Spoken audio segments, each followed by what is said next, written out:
Donc, petite précision, avant de commencer à partir à jouer comme on va le faire dans quelques minutes, il faut recharger ce genre de petit boîtier. Alors, c'est pas un Vitam Aeternam, c'est pas une carte SD qu'on met dedans, c'est ceci, des Instax Mini, d'accord, que l'on trouve maintenant dans toutes les boutiques, parce qu'en fait, ils ont l'intelligence de tous travailler plus ou moins avec les mêmes types de modèles.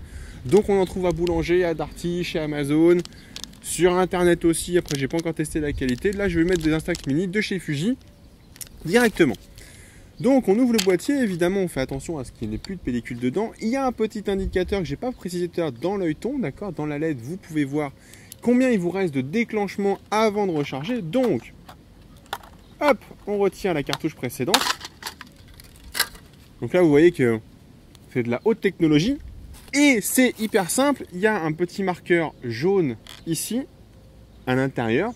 Il y a un petit marqueur jaune à l'extérieur sur la carte Fuji. On met les deux, hop, l'un en face de l'autre. Et la première qu'on voit ici, en fait, la 10e photo, c'est elle est ici.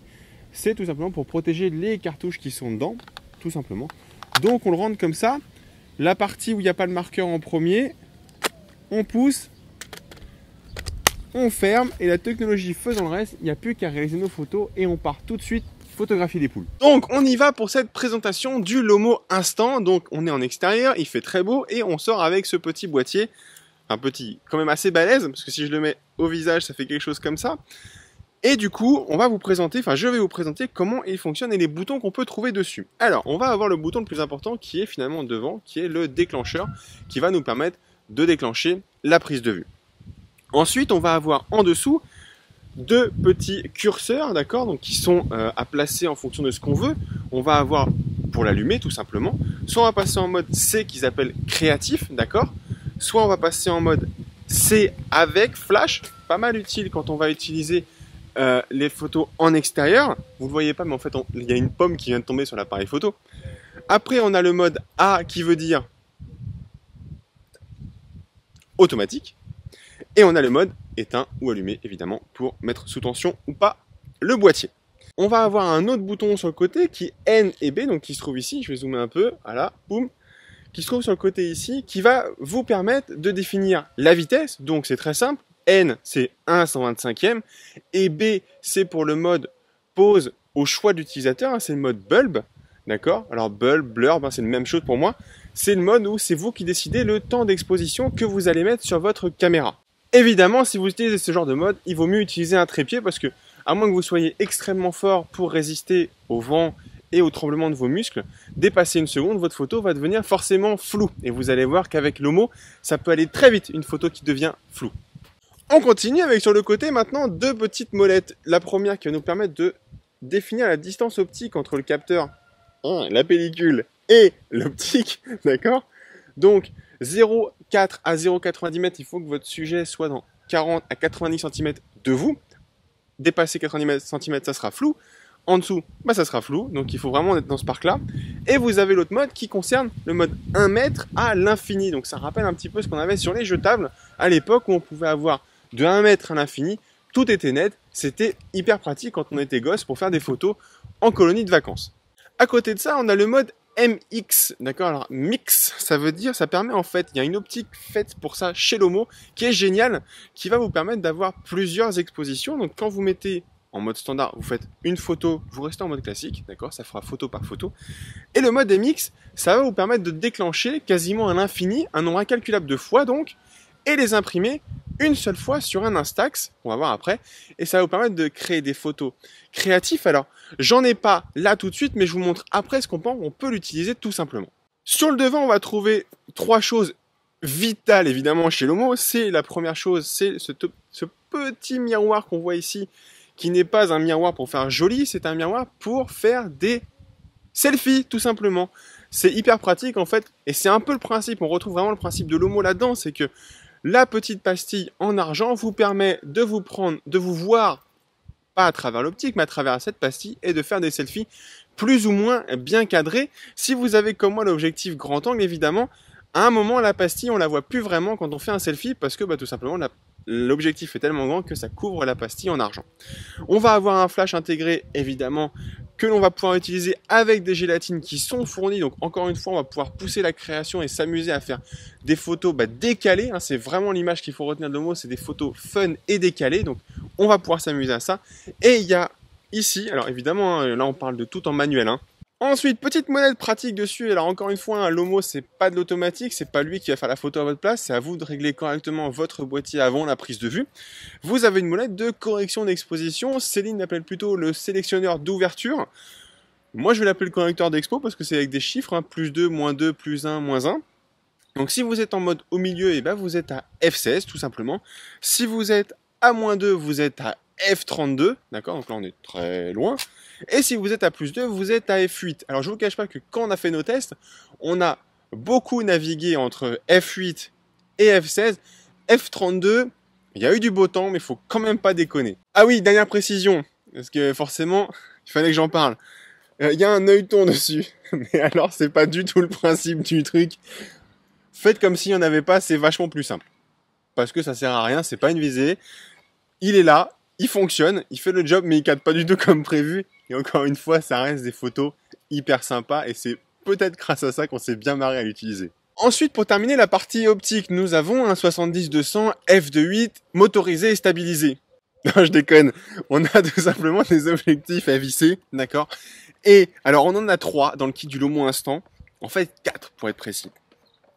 Il y a le 27 mm ouverture 1.8, d'accord? Donc, c'est un objectif confortable pour des photos d'intérieur à condition que vous pouvez descendre à 1/125e. Hein. Je vous rappelle que c'est pas ISO 1800 et ainsi de suite. Là, c'est c'est 27 mm ouverture 1.8.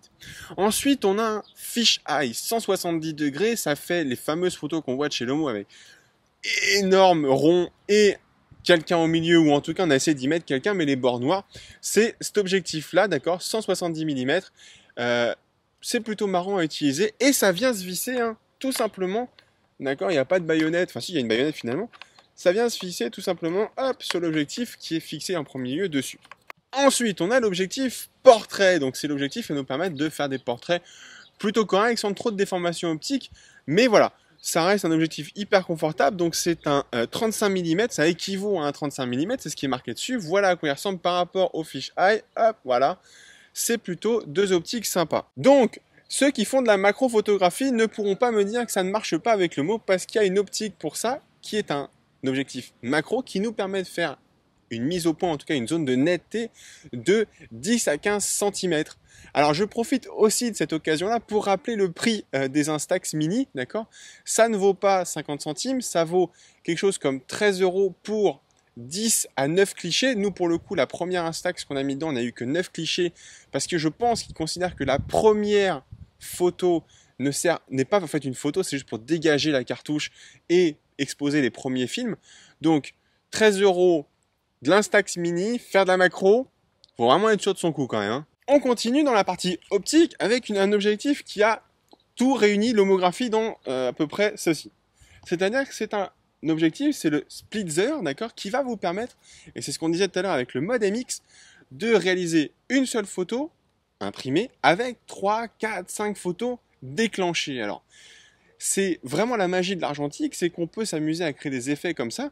Vous avez une optique, vous avez vu qu'il y a une partie de l'optique qui est masquée, d'accord, qu'on peut déplacer autant qu'on veut, hein, c'est à nous de créer ce qu'on veut.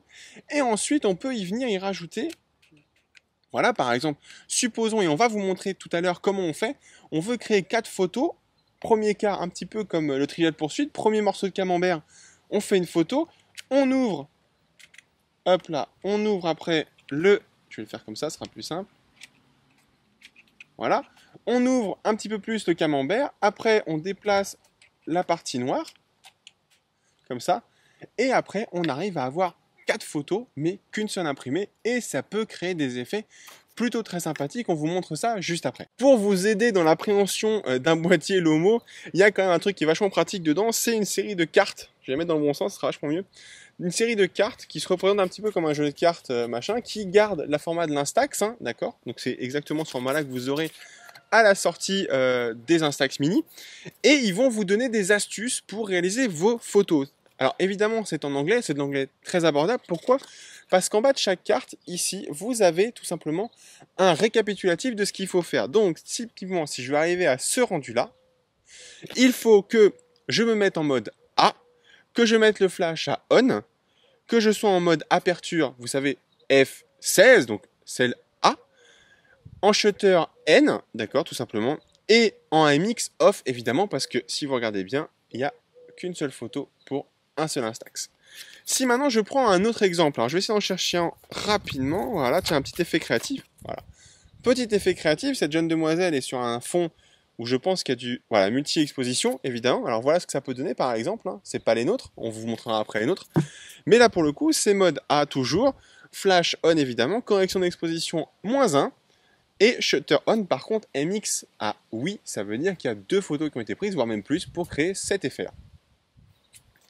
Donc ces petites fiches, c'est plutôt pratique, ça vous permet de vous accompagner dans la créativité de Lomo, et vous allez voir qu'on peut très vite se prendre au jeu de créer des photos bien spécifiques, et finalement, même si la qualité n'est pas au rendez-vous d'un réflexe, on se retrouve à les accrocher un petit peu partout, parce que c'est vraiment, enfin, des photos imprimées et accessibles. Donc, un petit atelier pratique pour finir cette vidéo. Là, on a monté l'objectif split, d'accord ? On va faire un petit portrait de Céline un peu plutôt côté fun. Donc, on se met en mode MX parce qu'on va faire 2 photos de portrait, une de chaque côté de l'objectif. On va se mettre en mode 0,40-0,90 cm. On vérifie bien que tout est allumé. Là, c'est tout bon, et ben on s'y met. Donc là, première photo, donc encore une fois, le ton sert à rien. Première photo, là, il se passe rien, c'est normal. On change complètement le côté, hop, du split, donc il y a des crans hein, pour vous aider dans tout ça, il n'y a pas de souci. Voilà, on essaye de reprendre le même cadrage et on fait une deuxième photo. Et là cette fois on désactive le mode MX.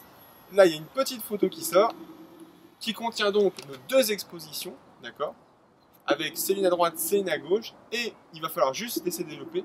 Et là vous avez créé une photo créative comme on aurait pu le faire en labo argentique tout simplement.